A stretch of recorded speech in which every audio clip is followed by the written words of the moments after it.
It's really important to us that we are a group of people, a group of professionals that are transforming Charleston and Berkeley counties. And most specifically, disrupting the negative patterns that lead to child abuse and neglect, that lead to broken families, that lead to children who grow up to be dysfunctional adults and then raise their children to be dysfunctional adults. We really are committed to disrupting patterns. That's really, when you boil it down, that's what it comes down to. How do you do that? You do that by building up the positive outcomes. You do that by teaching people a different way of doing things. And it's not that old ways are wrong ways, but now we know better and now we can do better. And I think that it's really about educating. It's about teaching people how to be kinder and more compassionate. It's about teaching people how to care.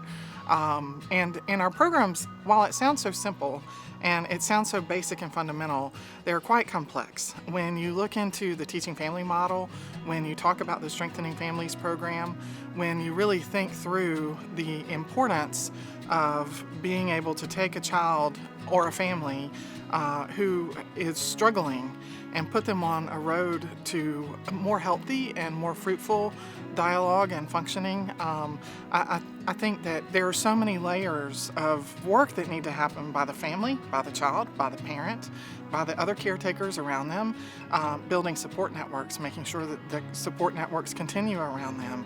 And from our intensive in-home team, who are the prevention services team, who are going into homes every day and saying, how can I help? How can I be part of your family solution? To our summer literacy programs, where we're at an early age making sure that kids have those basic skills that they need to excel in school and value academics, to resiliency skill building, to family, to parenting workshops, to teaching the basic skills that kids need to learn to make it in the world.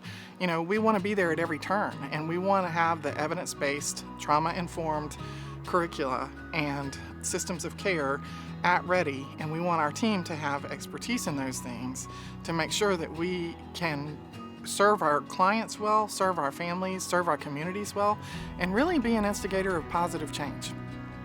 NuHouse came about as something that was birthed within our CEO. She said she didn't want to do an independent living center, but it just kept coming that this was something she needed to do. And so through the generous grants and support and everything, it seems like it was a little over a year process. She was able to get all the donations and funding to format the house. So the house was existing, but it was in terrible shape. So she was able to completely reconstruct the house into the present format that we have. And you would have toured earlier into this beautiful, amazing house that's completely paid for. So through all the generous grants and donations, she was able to do this house. And she had this vision in mind that it needed to be very family oriented. It needed to have this big great room. It needed to have this dining room and this kitchen that very easy and open access, because these were going to be young people who for a lot of their lives have lived in an institution or have lived in a lot of chaos and don't really understand what home, what family feels like. And so she very much wanted to give it a sense of home and family. And so that's, you've been in the house, that's what it does. It's very welcoming, it's very homey. Everybody that comes in, they're like, oh, this is like a house, this feels really nice and cool. And that's what our youth say too. So it's a very inviting, warm place. It's very much their place. Teaching family model starts with 7 basic skills.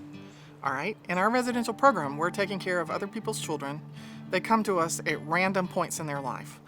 I don't know what they've learned and what they haven't learned on the day they arrived. But I know that in the time that I have them with me and before they leave, that I want to make sure that I have backfilled lessons that they've missed, and I've caught them up as much as possible, and I'm putting them on a pathway toward the future. I live on campus here at NuHouse. I've been here since April, and I can say it's a major improvement for what I was prior to living here. It's a lot friendlier, it's a lot more care-oriented. It's not like the staff here are paid or their staff.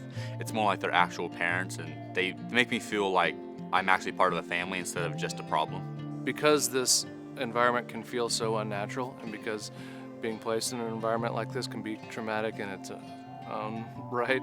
It's super important to try and keep little pieces of normalcy, like a soccer team if that was it, or a basketball team, or piano lessons, or whatever that may be, because those are the little things that we see as little, the day-to-day normal parts of our lives, but those are the things that tend to help kids through these challenging, even traumatic events like being placed away from your family for a long period of time. I want to be able to start an auto mechanics shop someday. So I'll need to go to college and for auto mechanics and business, and hopefully someday I'll have enough experience and funds to have my own machine shop. And the staff and the people here really have pushed me towards that goal, and they're helping out a lot with motivation and things I would need to help achieve that. College. About a year ago, I would have never pictured me being able to even go back to school. I didn't see myself finishing high school. And I ended up getting my GED before I came here. I never would have thought I'd ever be able to attend college. My family, no one's ever been to college. Up to my great-grandpa, I don't think, has ever been. And I never saw it in my future. And now that I'm here, and with such a great environment around me, I can see nothing less than me finishing college and fulfilling my dream with that business. So I've been here for 5 years, and I have seen, if my count is right, about 4 of my girls graduate high school. So, and this year, being that we're going through a pandemic, I actually got to do the drive-through graduation with one of them. A lot of the kids here are dual credit. They're already in college classes, so being the only person there with her to drive through the graduation, it just, I don't know, it did something to me. Like, it just, I realized like my role here, whether it's big or small, whether it's whatever my title is, I matter to them, and they count on me and they rely on me for a lot. We want to make sure that our team has every piece of knowledge and every resource at their disposal to be able to turn on a dime and make the changes and adjustments that we need to meet the changing needs and situations in our community. I think it's really important. It feels like our number one charge here is to make sure that CYDC continues to be the answer for children and families, no matter what the generation. There's something about it that's timeless. There's something about it that's important. There's something about it that needs us to care for it more than we need it to care for us. You can't measure the impact because you're taking youth from really troubled, hard situations, and you're giving them an opportunity to heal. You're giving them an opportunity to be safe, and you're giving them an opportunity to have a voice because they generally haven't been able to do that. And you're helping them to not feel alone, and you're helping them to have hope. I think if CYDC wasn't here, that a lot of these kids would be lost.